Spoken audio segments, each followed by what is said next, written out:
Election commission नईं तकबंदियुनि जी list मूजिब लाड़काणे जे ॿिनि सूबाई तकनि में तब्दीली। लाड़काणे जे PS 11 में शामिल 31 इलाइक़ा ऐं पाड़ा PS 12 लाड़काणे बाकराणी वारे तक में शामिल करे छॾिया।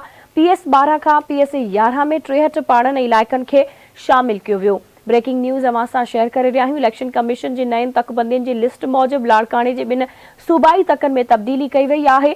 लाड़काणे जा PS 11 में शामिल 31 इलाइक़ा ऐं पाड़ा PS 12 लाड़काणे बाकराणी वारे तक में शामिल कया विया। PS 12 खां PS 11 में 63 पाड़नि इलाइक़नि खे शामिल कयो वियो आहे।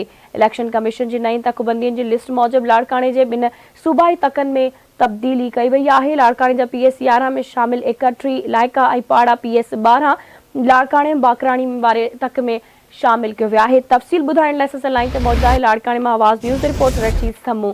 जी रशीद। जी बिल्कुल, इलेक्शन कमीशन तरफा नई तकबंदियुनि जी हितमी फ़हरिस्त जारी करे पीपुल्स पार्टी जो गढ़ समझो वेंदड़ लाड़काणे जे ॿिनि सूबाई तकनि PS 11 ऐं PS 12 में वॾी तब्दीली कई वई आहे।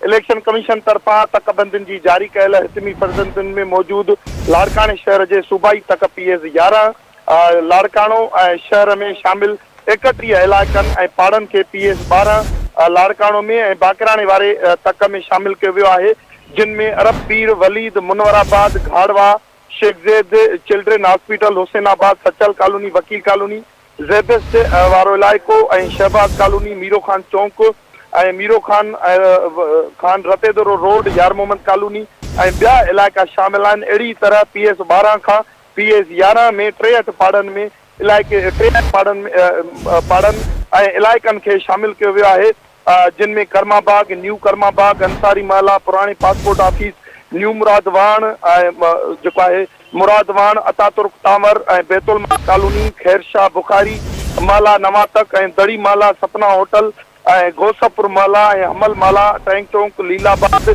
समेत ॿिया इलाइक़ा शामिल कया आहिनि। जॾहिं त PS 12 में शामिल यूनियन काउंसिल धामरा खे तकबंदियुनि में PS जेका आहे 10 रतेदरो वारे तक में शामिल कयो वियो आहे। नईं तकबंदियुनि में पीपुल्स पार्टी तोड़ी उन जे मुखालिफ़ पार्टियुनि जी अक्सरियत वारनि इलाइक़नि खे हिक सूबे तक मां कढी ॿिए सूबाई जेके तक में शामिल कयो वियो आहे। जी ठीकु आहे रशीद, अवां जी वॾी महिरबानी अपडेट करण लाइ।